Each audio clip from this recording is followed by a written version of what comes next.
లేకుండా నా బిడ్డలు నా కోరుకున్న వాళ్ళు ఇవ్వకుండా తీసుకొచ్చి పెట్టడం చాలా సంతోషంగా. మీకు జరిగింది అన్యాయం. కేవలము సరిగా ఇంత చండాలమైన ప్రభుత్వం అంటే ఇట్లా ఒక పేద రైతును అల్లని ఆరోగ్యం బాగాలేదు, ఆపరేషన్ అయింది, నిన్ను తీసుకుపోయి జైల్లో పెట్టడం నాకు అర్థం కాదు. నా మీద కోపం ఉంటే నాతో కొట్టాడాలి, నా మీద కోపం పేదోళ్ళ మీద గరీబ్ గాళ్ళ మీద మీ మీద తీసి ఇంత చిల్లరతనం మీద నాకు అర్థం కాదు. మీరు బాధపడకురు, భయపడకురు. మొన్నటిదే కాదు, మీ ఒక్కరినే కాదు, ఎవ్వరికి ఏమైనా ఖచ్చితంగా ఇదే తరాల కాపాడుకుంటా. మీకు కూడా మీ అమ్మాయి మాట్లాడింది కూడా చూసినాను నేను టీవీలో. బాగా మాట్లాడి అదే అది మాట్లాడింది మీరా, మీరు మాట్లాడింది అదే చూసిన.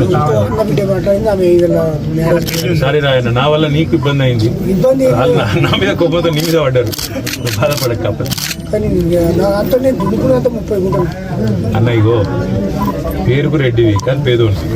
అట్లా 10 ఏళ్ళ కేసీఆర్ ఉన్నప్పుడు మరి మనం కూడా కక్షలు తీసుకుంటే వాళ్ళని మిగులుదురా? మరి మనం పద్ధతిగా మన పని మనం చేసుకుంటాం మనకుంటా. కాంగ్రెస్ వాళ్ళు వచ్చినా బీజేపీ వాళ్ళు వచ్చినా వాళ్ళకి లాభం చేసినా మేము చేస్తే తప్ప నష్టమే చేయరు. ఇంత న్యాయం. పేదలు ఇంకా గరీబ్ గల పుట్టగొట్టుడేంది నాకు అర్థం కాదు, మిమ్మల్ని జైల్లో పెట్టుడేంది, ఇంకా గరీబ్ గాని ఛాయ్ దుకాణం తీసేది ఏం చిల్లర ప్రభుత్వం ఇంత గలీసా? భయపడకురి, మళ్ళా మంచి రోజులు వస్తాయి. మీకు మంచిగా బ్రహ్మాండంగా అన్నిటికీ అండగా నేను ఉంటా. ఈ లోపల కూడా ఉంటా, రేపటికి కూడా ఉంటా. ఆ విజ్ఞప్తి ఏంటంటే అంత మాట ఎందుకు, ఆరోగ్యం కాపాడుకోకండి, ఆరోగ్యం కాపాడుకో, పిల్లల్ని మంచిగా చూసుకో. ఏం చదువుతున్నావు బిడ్డ?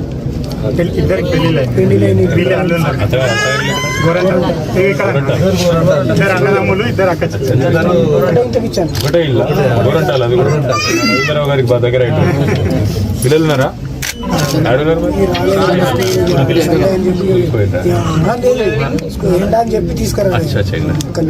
ఎండాకాలం చాలా అయింది కాబట్టి ఆల్రెడీ భయపడ్డారు ఇద్దరేమన్నా పిల్లలు? ఏం కాదు కదా, ఇప్పుడు ధైర్యంగానే ఉన్నారు కదా. అది కేసు పీసు ఏం కాదు, అంత బోగస్ కేసు, బోగస్ కథ. కేవలం నా మీద కోపం, నీ మీద దేశ ప్రయత్నం చేసిన వాడు గట్లా తయారైన ప్రభుత్వం. నేను చూసుకుంటా, ఏమున్నా నువ్వు రంది పెట్టుకోకు. మన మధు, మన సతీష్ వీళ్ళందరూ ఉన్నారు కదా, మన వాళ్ళు అంటున్నారు కదా, ఏం పడదు. ఇంతకంటే ఎక్కువ ఉంటా, నీకు ఎప్పుడు కష్టం